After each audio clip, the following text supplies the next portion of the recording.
You must be wondering, you must want to know who the woman is behind me in the show. She is Lady Sidney Harvey, the Countess of Pembroke, and the most educated woman in all the land, aside from Queen Elizabeth, of course.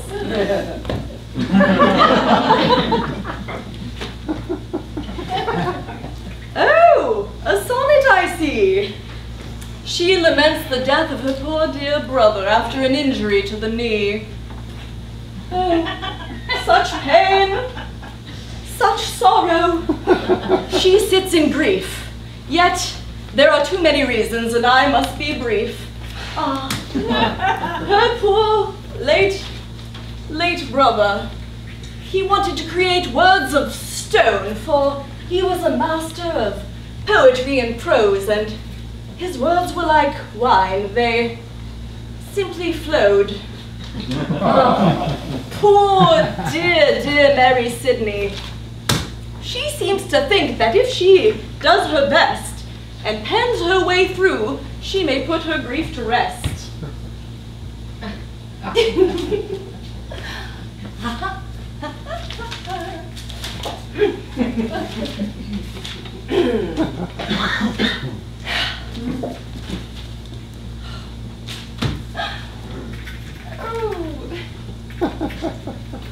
The play I've been working on. Wait! This is not a sonnet at all. Why, this is a play and it will hasten her fall. A woman playwright is an indignity. I dare say that this is blasphemy. Now you know this to be true, and I must confess, if one woman writes a play, so will all the rest. She really must have gone mad. To be quite honest, it makes me sad. Exit pursued by bear. Oh, this is divine! Oh, divine, I say! I've written another masterpiece. Only in what play? Oh, the man that I summoned from my husband's acting troupe. He's a lowly sort of man, definitely from a lower group. And yet, his success upon the stage does warrant some praise. You may enter upon the wishes of Her Royal Majesty and her maid of honor, by which of course I mean me.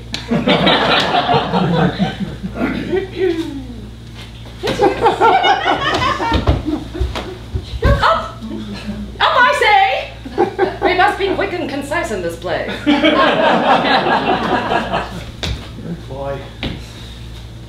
My Honourable Countess of Pembroke, I've come upon your request, and I hope the summons is favourable. I've had no rest. Oh, no need to fret and to worry or fret. As long as you speak truthfully, you'll have nothing to regret. There. Now, you are a current actor with the King's Men, Pembroke's Players, are you not? It is true, my lady. It is part of his... yes, of your husband's acting troupe of talented actors.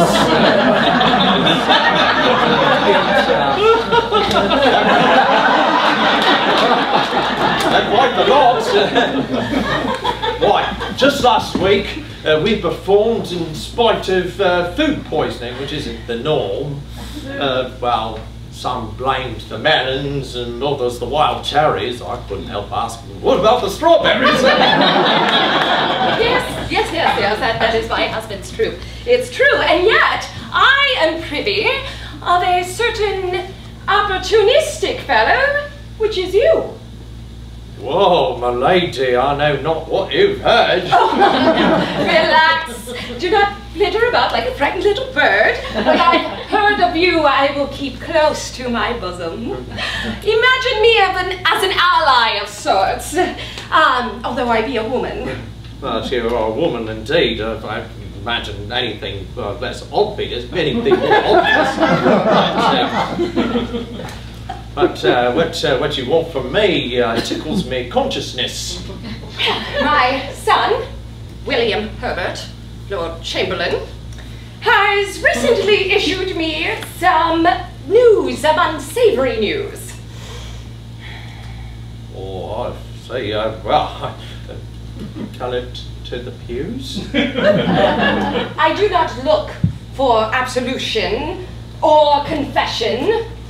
What I do, I act in earnest, although it be not my profession. Well, that salaciousness is not part of the equation. It makes me relieved upon this occasion. Your son is empowered across the land to shut down any public theatrical establishment at his command. So if our meeting were rumoured as anything less than pure, it would cost me my acting career, that is for sure. So yes, so tell me what you'd like from me, delay no further and tell me what you want, as long as it's not murder. Oh, by Her Majesty's grace! If I wanted somebody murdered, I'd do it myself in the first place. Well, I'm glad about that. It's very, very relieved. But restrain yourself no more. Tell me what news your son did bore. My William has some grievous fears. He is worried about my writings. He would rather they were burned. And I'm in tears. At your hands, the Wilton Group has evolved. The greatest collection of writers of impassable resolve. Such writers as is in this posse. You cannot deny your circle is the most saucy. Surely your son must surmise that such literary genius such as yours holds great surprise. I trust in you I may confide. My literary prowess is far and wide, and yet, by my birth, I am restricted to poetry, sonnets, and translations, which are the worst. Do you think I am as strong only as my sex? I will show you what comes next. I can see why you have a source of irritation. It denies my imagination. Oh. It's unfortunate. It's your son. It's like, well, heavens above. Your son, I mean... Well, it is our family name that I put at risk by defying our queen. But she puts down the law, and the law must reign supreme. Well, until she's dead, it'd be best to hide such creative manuscripts under your bed. I had, up until now, resigned myself to that fate. But that is where you come in and open up heaven's gate. I do not seek it is not your strength or wit that I seek. But I am sure that with some riches, your interest could still be piqued. Pray, tell me more. Open is my ears. You have a cause that makes me cheer. Lo and behold, this is the part where a curtain call would help to make the story told, but in lieu of such a crafty trick, I'm just gonna step out here and just do a theater shtick.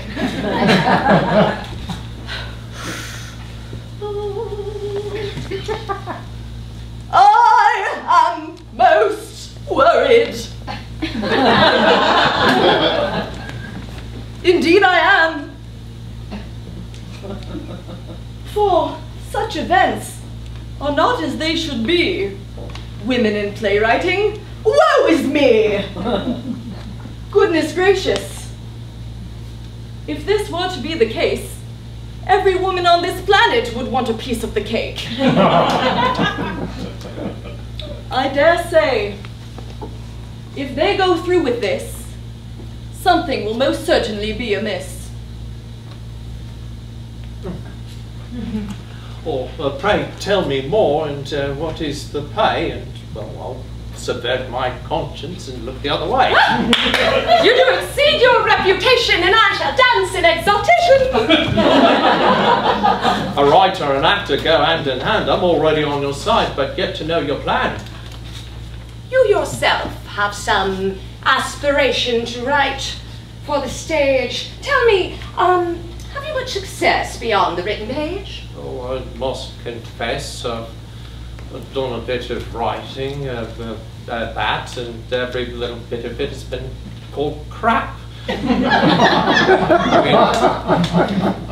mean, read more is what they say, but I own no books to this day. Well, perhaps it is time you had your due. Imagine, if you will, your name upon a play that is timeless through and through. I must confess that's something that, I mean, it's a possibility that I'd love to entertain. I mean, despite all my ardor in fighting, I've never received any credit for my writing. And it matters not to you that it's true that the source of these plays were not you? Well, one could ask, you know, I may be too forward, but one could ask, I mean, that question of, you could ask that question of yourself, all the same. Well played, my friend, well played. Indeed, it is true, my hands are tied. In this I cannot succeed. But one day a play may bear a woman's name, and then my life will not have been lived in vain. Oh, happy to help, right, and, so, all right, let's say yes. I am thrilled that you will help me with my plight. As I grow older, I start to lose the fight. Well,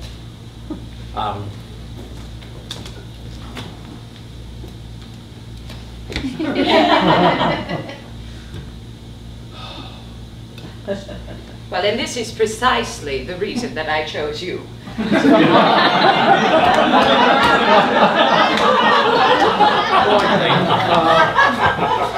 I can think of no one stronger than you, milady.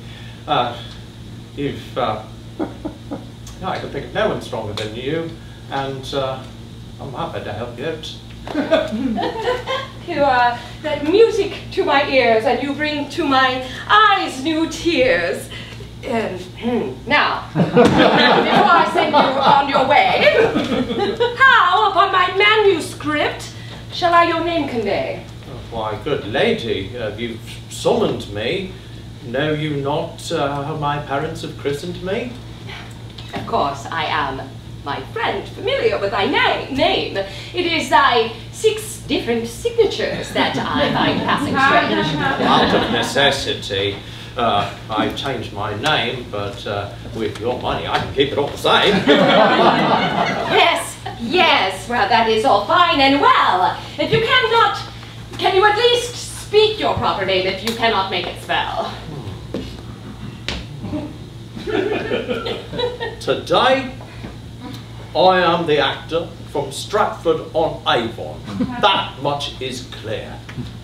But tomorrow, from this day henceforth, I will be known as the playwright William Shakespeare. Now, is this the happy ending? Is this the thing that makes you forget how much you're spending? That is not what theater is about. After all, it's about finding and examining the doubt. Okay, now, if this makes you feel a little bit uneasy, you know, reviewing the part of history that's considered somewhat sleazy, don't get into your escape vehicle, because this theory with the woman playwright, the woman who could have been Shakespeare, is actually quite feasible. So, think twice before you take these so-called facts, for after all, that crap is really whack. And no matter what the experts have to say, this much is true. If there wasn't a thing known as fact, what would be true?